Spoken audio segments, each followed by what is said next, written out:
여러분 반갑습니다. 터놓고 말해요. 김우경 PD입니다. 결혼을 하고 신혼여행에서 돌아왔는데 남편과 잠자리를 못하게 하는 시엄마가 있다면 여러분은 믿으시겠습니까? 이런 황당한 일이 실제로 있었다고 합니다. 그리고 시엄마의 말을 듣고 혼자 자러 가는 남편. 결혼생활 내내 잦은 외도와 외로움. 그리고 결국에는 자살 시도와 정신병원 입원에 이르는 한 여자의 가슴 아픈 사연. 터놓고 말해요에서 지금 만나보시겠습니다. 안녕하세요. 일산에 사는 주부입니다. 그리고 제 소개는 따로 하지 않을게요.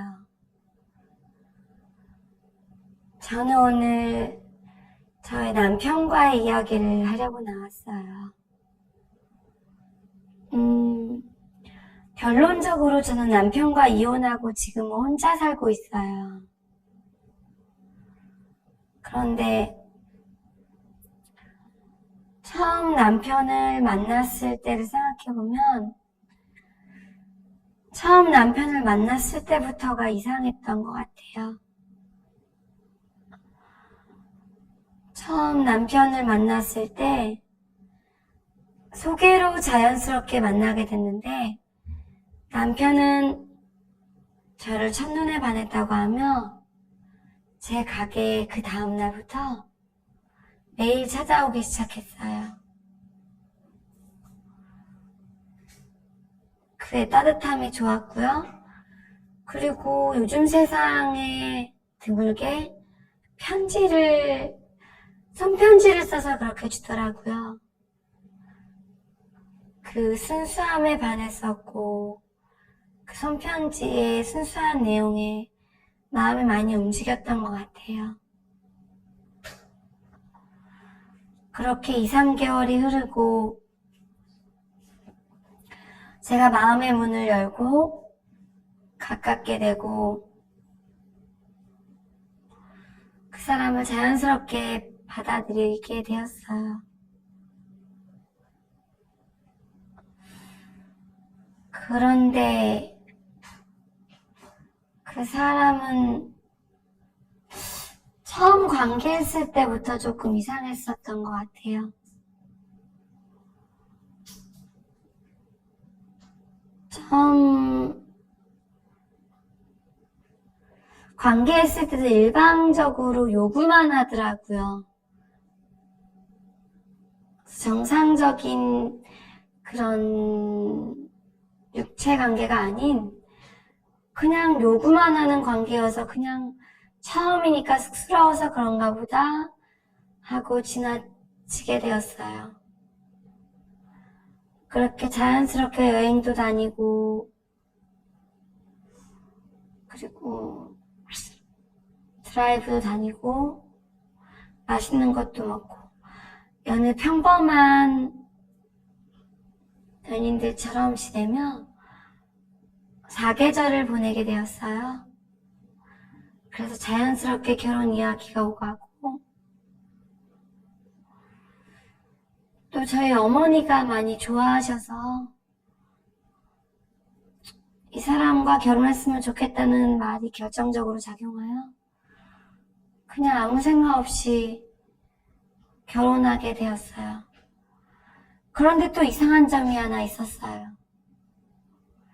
자기 시댁 식구들을 한 번도 보여주지 않는 거예요. 결혼할 때 동안 한 번도요.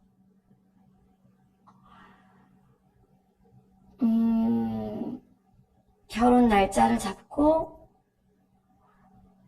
식사 자리를 마련해서 그냥 짧게 밥만 먹고 헤어지는 그런 묘한 자리를 주로하고 결혼식 당일이 되었어요. 뭐에 쫓기듯이 부랴부랴 결혼을 하고 신혼여행을 갔어요.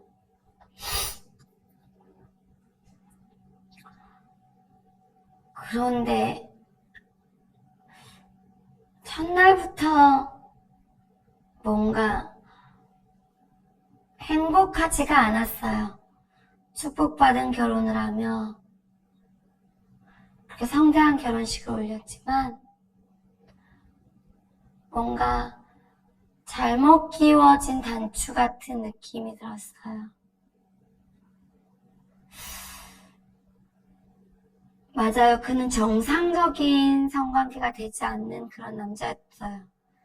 그게 신혼여행에서 처음 알게 되었고 이미 혼인신고는 올린 뒤였고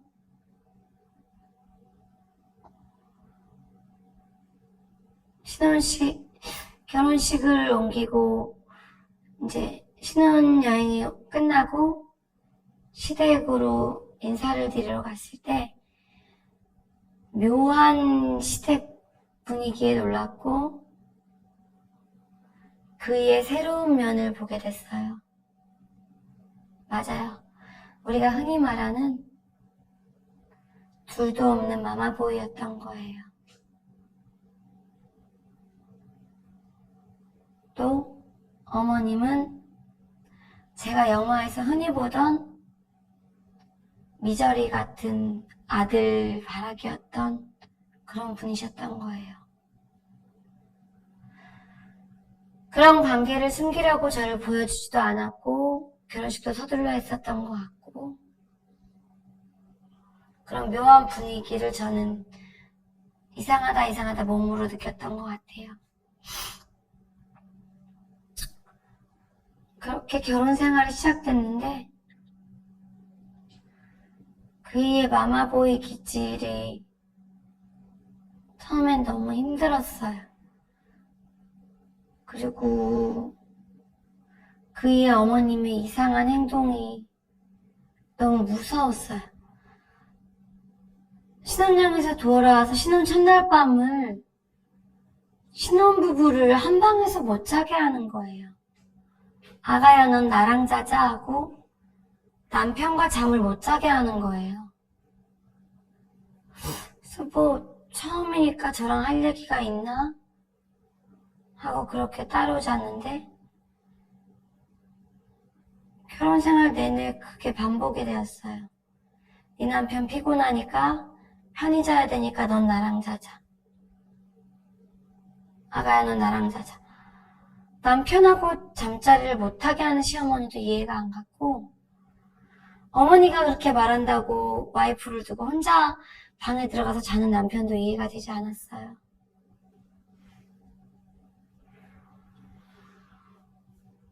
이상함을 감지하는 순간, 내 결혼이 잘못됐다고 느끼는 순간 그게 다 제 탓이지 누구 탓이겠어요. 친정 부모님께는 말씀드리지 못했었어요.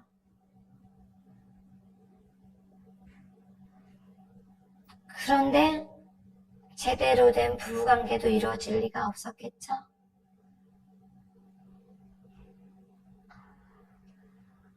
그렇게 쇼윈도 부부처럼 6개월에 한 번, 5개월에 한 번 원래 행사처럼 그렇게 의례 합방을 했던 것 같아요.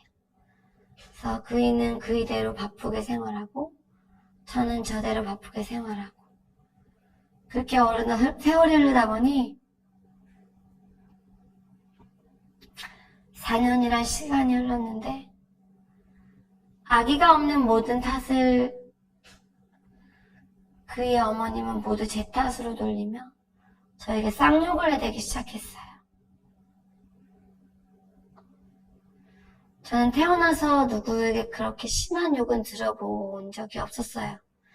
누구에게 욕을 떠먹을 짓을 해본 적도 없었고 또 저희 부모님은 오냐오냐 키우시니라고 저에게 그런 말씀을 해본 적이 없었던 저는 저에게 그렇게 욕을 해대시는 그의 어머님이 너무 무서웠고 이상했어요. 그런 자기 어머니를 두고만 보는 그 사람도 이상했어요.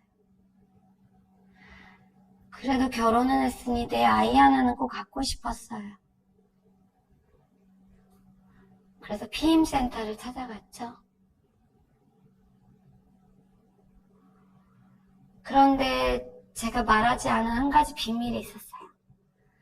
저희 남편은 술만 먹으면 흔히 말하는 술도라이였어요.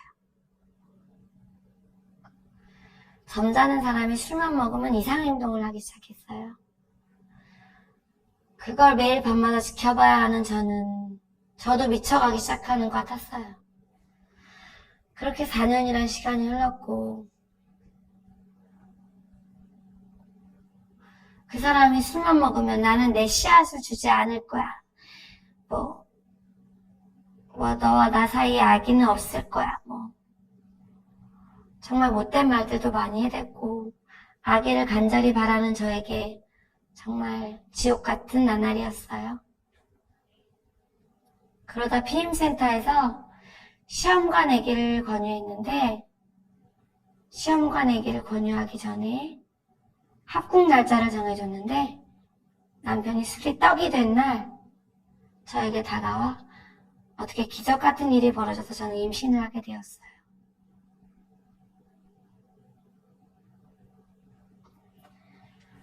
제 생에 임신했던 순간 빼고는 행복했던 기억이 하나도 없었던 것 같아요.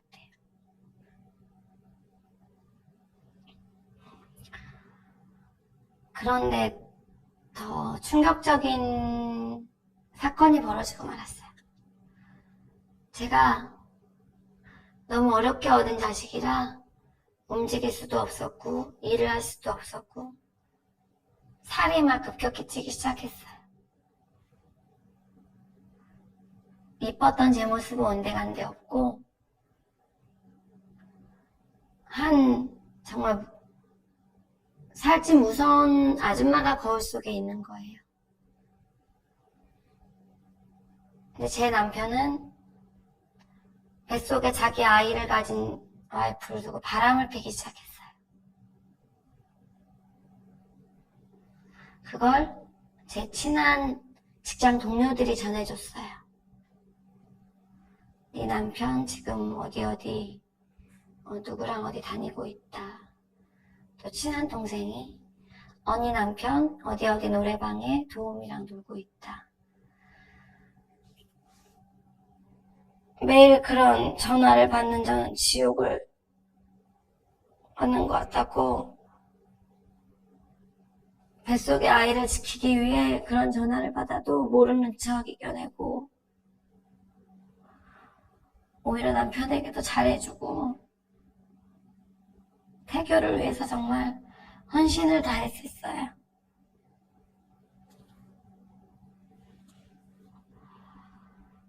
나 같아도 이렇게 살찌고 안 이뻐진 나를 안아주고 싶은 남자는 없을 거야. 자책하며 살다 보니 우울증이 오고 대인기피증이 오고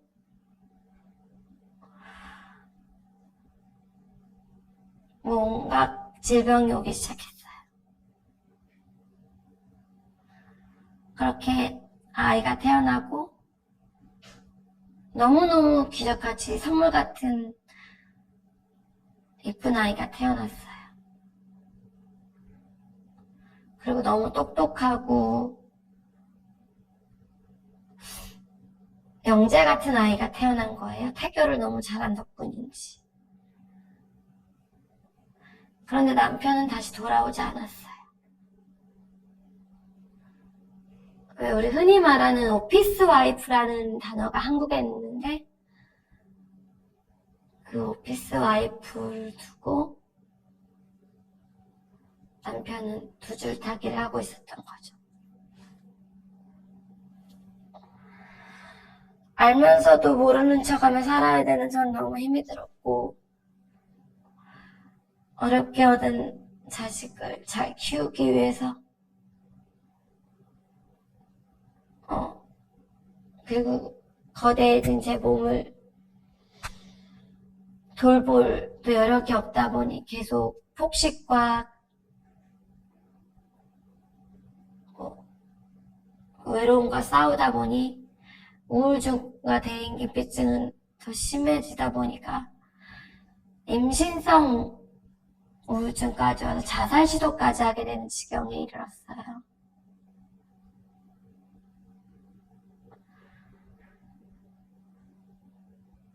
그런데도 그이의 남편 시어머니는 네가 네 관리 못해서 네 남편이 그러는 거다. 또 저를 욕하며 저에게 쌍욕을 해대며 자기 아들만 최고다. 씨앗이 좋아서 그런 거다. 말도 안 되는 말을 해대며 그런 힘든 나날을 보냈었어요. 그리고 아기 낳기 일주일 정도도 안 된 만삭에 저를 두고 시댁 식구들 모두 저희 집으로 와서 파티를 하자 그러는 거예요. 집들이를 해야 된다며. 남편은 저에게 갈비찜, 잡채, 모든 음식을 저보고 스스로 하라 그랬고, 저는 그 만삭에 배를 이끌고 모든 음식을 준비하고 시댁 식구들 대접하고 또 그분들이 놀고 가고 치우고 하다 보니 무리를 해서 양수가 터져서 응급실에 실려가서 아기도 일찍 낳게 되는 지경에 이르렀어요.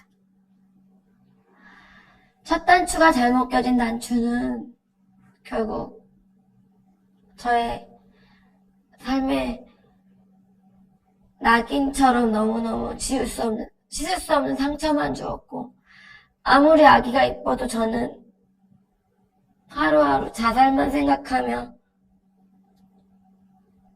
삶을 어떻게 하면 포기할까 이런 생각만 하며 살게 되었어요.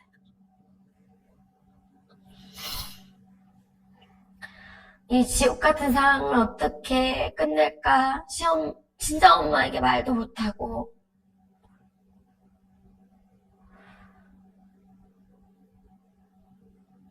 그렇게 살다가 결국은 제가 자살 시도를 했어요. 손목을 그었고 피가 천장까지 튀었고, 그런데도 저희 신랑은 저를 병원에 데리고 가지 않았어요. 비겁하게 도망가더라고요. 무섭다는 핑계로. 그래서 저희가 제 스스로 응급실 119 불러서 병원을 가게 됐고, 그때 모든 상황을 어머니가 알게 되셨고, 친정어머니가 왜 이렇게 살았냐며 이제 어머니가 이혼 과정을 밟아주시고 별거를 하게 되고 자연스럽게 이혼을 하게 되었어요. 그런 남자를 만나게 된 것도 제 탓이라고 생각하고, 그런 남자를 선택한 것도 제 잘못이라고 생각했어요. 모든 게 제 잘못인 것만 같았고, 그 이쁜 아기도 그 사람 씨앗이라고 생각하고 그 사람의 자식이라고 생각하니까 이뻐 보이지가 않았어요. 그리고 이혼하면서 제가 데리고 나오려고 했는데 그 집안에서는 우리 집 씨앗이니 너를 줄 수 없다고, 그래서 새끼도 데리고 나오지 않고, 저는 이제는 살아야겠다는 생각이 드니까 모든 걸 다 주고 제 몸만 빠져나와서 일단은 엄마가 저를 정신병원에 바로 입원을 시키더라고요. 계속 자살 시도를 하니까 딸을 살려야겠다는 간절한 엄마의 마음이 있으셨는지 정신병원에 입원을 하게 되었어요. 정신병원에 있다 보니까 정말 세상에 도라이란 도라이들은 정신병원에 다 있더라고요. 내가 예수님이라 그런 사람도 있고, 내가 신이라는 사람도 있고, 정신병원에 있다 그런 사람들과 생활하다 보니까 제가 정신이 번쩍 차려지더라고요. 내가 빨리 이곳에서 나가야겠다. 빨리 내 딸도 봐야겠고, 빨리 일상 사회로 돌아가서 다시 자유를 얻어야겠다 생각도 들고, 정신이 번쩍 들더라고요. 그리고 일단 아기가 너무 보고 싶더라고요. 이제 의사가 하루하루 저를 진찰하면 이제 제정신이 돌아오는 저를 보며 이제는 한 일주일 되니까 제정신이 돌아온 것 같다고, 또 다시 자살 시도할 거냐고 물어보시더라고요. 아니요, 이제는 살고 싶다고. 이제는 그 사람이 저에게 그 사람 보란 듯이 잘 살고 싶단 말을 제가 했어요. 그리고 딸아이가 보고 싶다는 말을 하며 엉엉 울었어요. 그랬더니 이제는 제정신이 돌아온 것 같다고 의사가 약 처방을 해주며 정신병원을 퇴원시켜 주셨어요. 그래서 이제 엄마가 내가 너가 미워서 정신병원에 둔 게 아니라 너를 살리고 싶은 간절한 마음에 병원에 데리고 간 거라고. 엄마 원망하지 말라 그래서 오히려 엄마에게 고맙다 그랬어요. 정말 세상의 도라이란 도라이들을 다 보고 나니까 살고 싶은 욕망이 간절해지더라고요.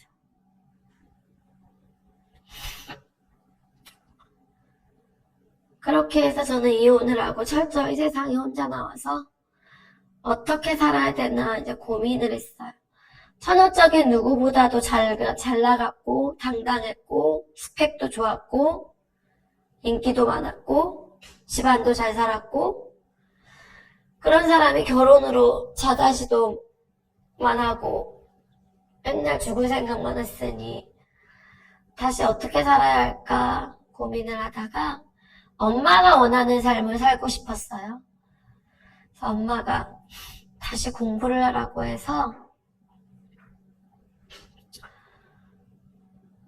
여러 가지 자격증이란 자격증을 다 따고 저는 정말 제일 사회 밑바닥에 있는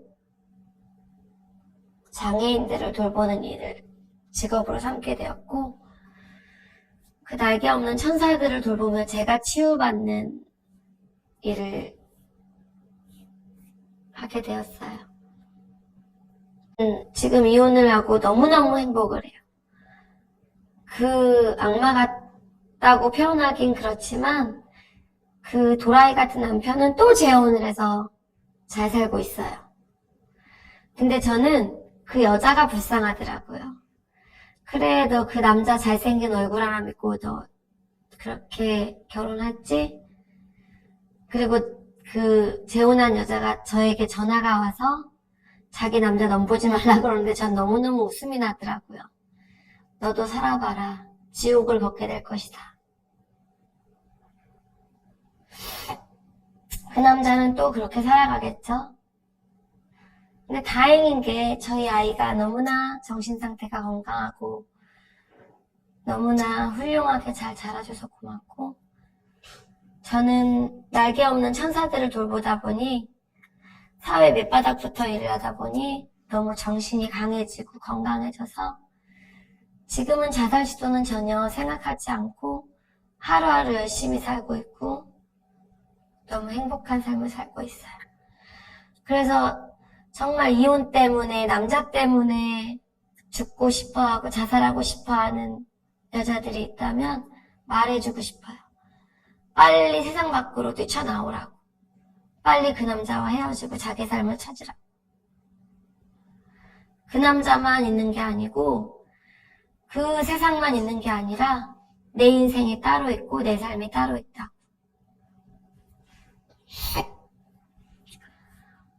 제가 이렇게 눈물이 난 건 슬퍼서가 아니에요. 기쁨의 눈물이에요. 그 지옥 같은 생활에서 빠져나오고 다시 제 인생을 찾고 제 삶을 살 수 있게 된 감사의 눈물이에요.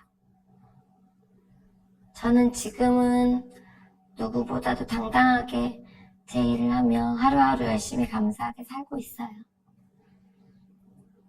지금 단편적인 제 이야기 일부를 하고 있네요. 저는 지금도 일산에서 열심히 행복하게 살고 있답니다.